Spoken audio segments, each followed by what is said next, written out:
Catherine Bernardo, the Loyal Lioness, Star Signs and Beyond.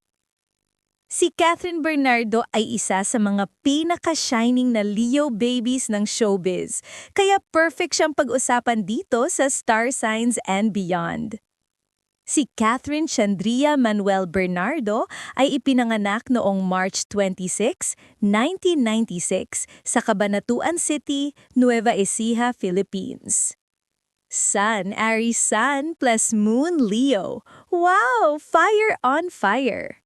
Ibig sabihin, si Catherine ay born leader na may puso ng isang artista. Aries gives her drive at tapang, habang si Leo Moon naman ang nagbibigay ng warmth, loyalty, at star quality. Kaya kahit anong role, kahit simpleng eksena, nagiging powerful dahil sa presence niya. Ang Aries energy niya yung dahilan kung bakit hindi siya takot mag-take ng risks, like nung nag-solo siya sa A Very Good Girl. At yung Leo Moon, yan yung dahilan kung bakit grabe siyang magmahal, loyal, all-in, passionate at family-oriented. Pot, love and personality, Venus in Pisces. Kapag nagmamahal, malambing at giver. Venus and Pisces ang isa sa pinaka-romantic na placement. Very emotional, faithful, at minsan tahimik lang mag-express ng feelings. Artistic din, kaya makikita mo sa fashion niya, projects niya, at sa pagiging creative sa content. MBs, Mars and Gemini. Ito naman yung nagpapakita ng versatility ni Catherine. Gemini Mars equals mabilis mag-isip, mahilig matuto at kayang sabayan ng kahit sinong tao. Yan ang energy na dala niya sa acting. Mabilis makakonect sa iba, kaya natural ang chemistry niya sa mga ka-love team at co-actors. TC Jupiter in Capricorn.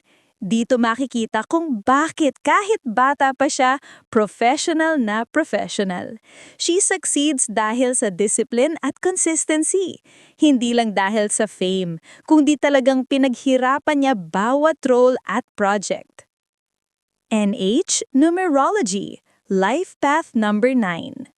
3 plus 26 plus 1996 equals 9. Ang Life Path 9 ay tinatawag na the humanitarian. Mga may ganitong path ay may malambot na puso, may malalim na empathy at gustong gumawa ng mabuti para sa iba.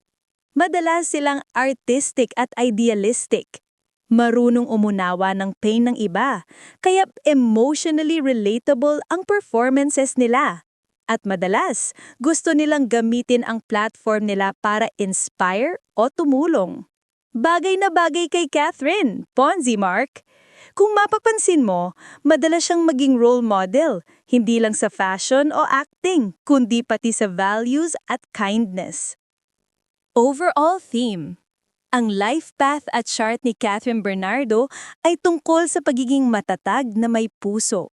Aries Sun, tapang at leadership. Leo Moon, loyalty at warmth. Venus in Pisces, sensitivity and artistry. Life Path 9, compassion at purpose. Kaya siya ang The Loyal Lioness, isang babaeng matapang, mapagmahal at handang ipaglaban ang totoo. Lion! So ayan mga ka-Star Signs and Beyond, ganyan kabigat at ganda ang mga bituin sa likod ng ating Queen Catherine. Kung gusto nyo pa ng birth chart reading ng iba pang artists, comment lang kung sinong gusto nyong i-feature next. Don't forget to like, share, and subscribe dahil dito sa Star Signs and Beyond, tayo ang mga bituin na patuloy na kumikislap.